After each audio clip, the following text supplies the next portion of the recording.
नमस्कार, मी अरमान पठाण. आपण बघत आहात शार्प न्यूज. आपलं शहर, आपलं गाव, आपली बातमी आपल्यापर्यंत पोहोचवण्यासाठी शार्प न्यूजची टीम नेहमीच कार्य करत असते. नमस्कार. आज विद्रोही आदिवासी महासंघ संस्थापक अध्यक्ष या नात्याने मी स्वतः दिलीप बोबर्डे आणि विद्रोही आदिवासी महासंघाचे आमचे जे काही पदाधिकारी कार्यकर्ते आहेत, आज आपण या ठिकाणी सायने बुद्रुक तालुका मालेगाव गट क्रमांक 271 मध्ये उभा आहोत. आणि या 271 मध्ये आम्ही एक 8 दिवसापूर्वी आलो. त्यावेळेस आमच्या अनुसूचित जनजाती आदिवासी भिल्ल समाजाच्या कुटुंबांचं या ठिकाणी उदरनिर्वाहासाठी शेतीसाठीची जमीन होती. आणि सदरची शेती ही यांच्या याच पिढीचं नाही तर याच्या मागे त्यांची जी काही पिढी जात 5, 25, 30 वर्षापासून कायदेशीर कागदोपत्री महसूल विभागाला माहीत असलेली कब्जे वहिवाट या जमिनीवरती होती. त्यांचा उदरनिर्वाह या जमिनीवरती होत होता. मात्र एवढ्या 2 ते 4 दिवसामध्ये या मालेगाव तालुक्यातील जे काही माफिया आहेत, मुरुम माफिया असतील, माती माफिया असतील, वाळू तस्कर असतील किंवा दगड वाहणारे असतील, यांनी यांच्या मनमानी कारभाराचा अगदी कडेलोट करून या आदिवासी समाजाला आज उघडं पाडलेलं आहे. या भारताच्या स्वातंत्र्याच्या 78 वर्षानंतर सुद्धा इथला आदिवासी जल जमीन जंगल राखण्यासाठी लढाई लढतोय. आपल्याला हे पण माहिती आहे की या जंगलाला वाचवण्यासाठी आदिवासी समाजातील शासनाच्या नजरेत जरी तो नक्षलवादी असेल, परंतु आदिवासींच्या नजरेत तो हिरो होता. असा ते हिडमाला सुद्धा अशाच प्रकारे माफियांना ती जमीन ते जंगल प्रदान व्हावं म्हणून त्याची हत्या करण्यात आली होती. तोच प्रकार आज मालेगाव तालुक्यातील सायनेमध्ये आमच्या नजरेत येतोय की इथल्या सुद्धा आदिवासींची जरी शारीरिक हत्या झाली नसेल तरी त्यांची मानसिक हत्या करण्याचं काम इथले तस्कर आणि इथले जे काही प्रशासन आहे, महसूल प्रशासन, यांनी जाणीवपूर्वक केलेलं आहे. या प्रकरणासंदर्भात संघटनेच्या वतीने या सायने बुद्रुक येथील या आदिवासी कुटुंबांना हक्काची जमीन मिळावी यासाठी प्रशासनाकडे पत्रव्यवहार करून आहे ती जमीन आदिवासींना प्रदान करा.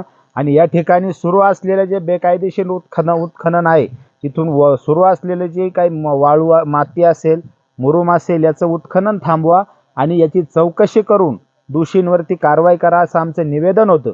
मात्र त्याही निवेदनाकडं प्रशासनाने 2 वेळा हेतुपूर्वक कानाडोळा करून या तस्करांना पाठबळ देण्याचं काम इथल्या स्थानिक महसूल प्रशासनाने केले. म्हणून आज विद्रोही आदिवासी महासंघाच्या वतीने धुळे मालेगाव महामार्गावर 40गाव बाटा या ठिकाणी रस्ता रोको आंदोलन करण्यात येणार होतं. मात्र तेही आंदोलन दडपून लावायचं होतं, त्याही आंदोलनाला काहीतरी गालबोट लावायचं होतं. ही बाब संघटनेच्या लक्षात आली म्हणून आम्ही माननीय अप्पर कलेक्टर साहेबांना भेटून या प्रकरणी तुम्ही काय कारवाई केली त्याची अहवालाची कार्यवाहीची पत्र आम्हाला दाखवा म्हणून त्यांनी तहसीलदार माननीय नायब तहसीलदार यांना पोलीस प्रशासनासमोर ग्रामीण पोलीस स्टेशनला पाठवून आमची चर्चा झाली. आणि चर्चेतून एक गोष्ट लक्षात आली की आम्ही त्यांच्याकडे डॉक्युमेंट मागितले की ही कारवाई कशी योग्य आहे तुमच्या दृष्टिकोनातनं. त्यावेळेस त्यांनी आमच्याकडे हे डॉक्युमेंट दाखवले आणि त्याच्यामध्ये जे काही 4 जणांना ते सांगता तिथं खानपट्टा वाटप झाले 271 मध्ये. तो आदेश आहे 2024 सालचा, 8/10/2024 साली यांना खानपट्ट्यासाठी वाटप केलं. मात्र ते खानपट्ट्यासाठी वाटप जमीन आमच्या गावची ग्रामपंचायत सायने बुद्रुक यांनी 2004 मध्ये ह्या गरिबांना पोट भरण्यासाठी आणि त्यांच्या आजा पंजा यांच्यापासून ते करून खात होते. पंचायतने त्यांना ठराव पण दिला आहे की ही जमीन तुमची, हे तुम्ही करून खा. नंतर गाव कॉर्पोरेशन हद्दीत गेलं. नंतर अधिकाऱ्यांना भूमाफिया आपल्या पद्धतीने कुठलं डॉक्युमेंट वापरून का टेबला खालून देऊन ते त्यांनाच माहिती असे पेमेंट देऊन पैसे देऊन उत्खनन चालू आहे. अधिकाऱ्यांकडे 4-4 चक्रा मारून सुद्धा काही होत नाही. आज भाऊंनी आंदोलन ठेवलं तर थोडं घाबरले, तेव्हा त्यांना काहीतरी डॉक्युमेंट दिले त्यांनी की आम्ही खानपट्ट्यासाठी घेतले. खानपट्टा सांगतो फक्त डबर खडी दळण्यासाठी. हे मुरुम विकत आहेत हायवेला ब्रिजसाठी. आणि बेकायदेशीर असं काम आहे. दिवसा इथं चालवता रॉयल्टी, गव्हर्नमेंटची रॉयल्टी चुकवण्यासाठी रात्रीतून गट नंबर 275 आहे सायने बुद्रुक, तिथून इतका जोरात भूखनन करतात की रातच्या कमीत कमी 50 गाड्या चालतात. आजही त्या ब्रिजचं काम जर मोजलं मापलं, इथून जेवढं उत्खनन केलं आहे याच्या 4 पटीने तिथं मुरुम पडलेला आहे. आणि गोटे, काळी माती हे सर्व एकत्र दाबतायत. वरून लगेच रातोनरात दाबून कोणाचं लक्ष जाऊ नये गव्हर्नमेंटचं, म्हणजे सर्वांची फसवणूक करता येते. अधिकाऱ्यांचं लक्ष असून ते दुर्लक्ष करता आणि कुठेही पर्यंत गरीब लोकांचा आवाज दाबला जातोय. हे आमच्या गावचे एकदम प्रामाणिक आदिवासी आहेत. यांनी कधीच कोणाचं वाईट केलं नाही, पण त्यांच्या वाईटावर इतके माफिया तयार झालेत. कमीत कमी आता त्यांचं आंदोलन होतं ते मजाक उडवत होते, हसत होते की काही झालं नाही बा यांच्यातनं. पण भाऊंकडनं आम्हाला इतकी अपेक्षा आहे की त्यांना न्याय मिळूनच देतील.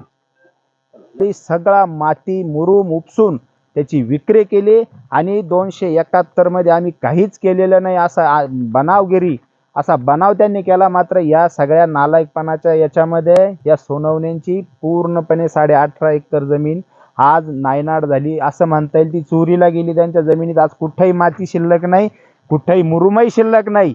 त्यांची जमीनच फक्त 7-12 वर शिल्लक आहे, कागदाव शिल्लक आहे. प्रत्यक्षात मात्र काहीच नाही. आता तिकडच्या जमिनीतून त्यांनी लाखो ब्रास व माती उपसून नेली आहे, मुरुम उपसून नेलाय, दगड उपसून नेले त्यातले.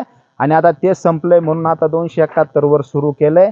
तेही प्रशासनाने त्यांना आणखी संधी दिली की तुम्ही 22-24 सालापासून उचलला नाही त्या ठिकाणी माती मुरुम. आता तुम्ही आमच्यावर उपकार करा आणि तिथले सगळे 271 मधली माती मुरुम उपसून न्या असं महसूल प्रशासन त्यांच्यावर प्रसन्न झालेलं आहे. आता माननीय कलेक्टर अप्पर कलेक्टर साहेब ब्रह्मदेव झालेले आहेत त्या याचे मालेगाव तालुक्याचे.